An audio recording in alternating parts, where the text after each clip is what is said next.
Komisi 3 DPR RI baru saja memilih 5 anggota Dewan Pengawas atau Dewas KPK periode 2024 hingga 2029.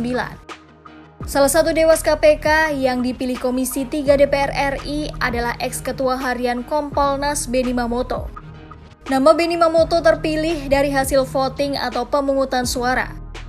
Voting itu dilakukan usai Benny terlebih dahulu melakukan uji kelayakan dan kepatutan di ruang Komisi 3 DPR RI pada Kamis 21 November 2024. Benny mendapatkan 46 suara dalam proses pemungutan suara tersebut.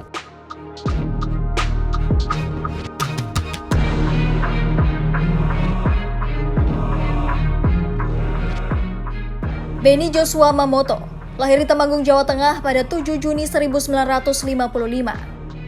Ia pernah menempuh pendidikan di Akademi Kepolisian dan lulus pada tahun 1977.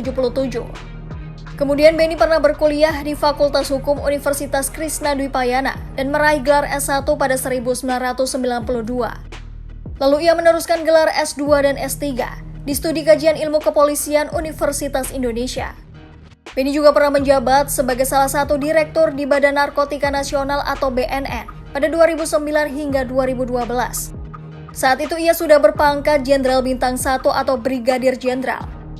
Pangkat Benny lalu naik satu tingkat menjadi Irjen ketika menjabat sebagai Deputi Pemberantasan Narkotika BNN pada 2012 hingga 2013. Terakhir, Benny Mamoto juga dipercaya menjabat sebagai Ketua Harian Komisi Kepolisian Nasional atau Kompolnas periode 2020 hingga 2024. Ia resmi melepas jabatannya sebagai Ketua Harian Kompolnas dan menyerahkannya kepada Menko Bidang Politik dan Keamanan Budi Gunawan pada 4 November 2024.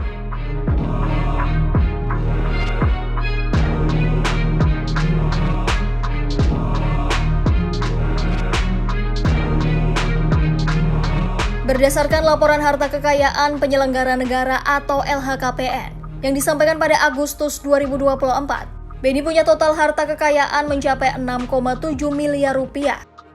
Menurut data LHKPN, Benny memiliki 15 bidang bangunan dan tanah, 12 bidang diantaranya berada di negara lain. Sedangkan 3 bidang lainnya berada di Bogor dan Minahasa yang merupakan hasil sendiri dan warisan, dengan nilai total semuanya mencapai 16 miliar rupiah. Selanjutnya, Benny Mamoto juga tercatat memiliki 1 unit mobil senilai 209 juta rupiah. Kemudian harta bergerak lainnya mencapai 1 miliar rupiah. Selanjutnya, Benny juga memiliki surat berharga senilai 2 miliar rupiah. Ia juga memiliki hutang sebesar 13 miliar rupiah.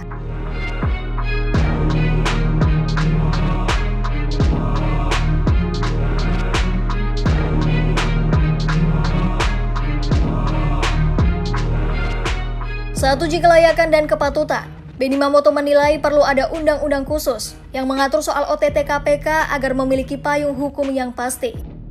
Menurut Benny, OTT KPK mirip dengan cara penyidik tindak pidana narkotika bergerak. Bedanya, langkah-langkah penyidikan tindak pidana narkotika sudah dijamin dalam Undang-Undang Nomor 35 Tahun 2009 tentang narkotika. Yakni ada upaya untuk membiarkan para pelaku bertemu terlebih dahulu untuk melakukan transaksi sebelum akhirnya ditangkap.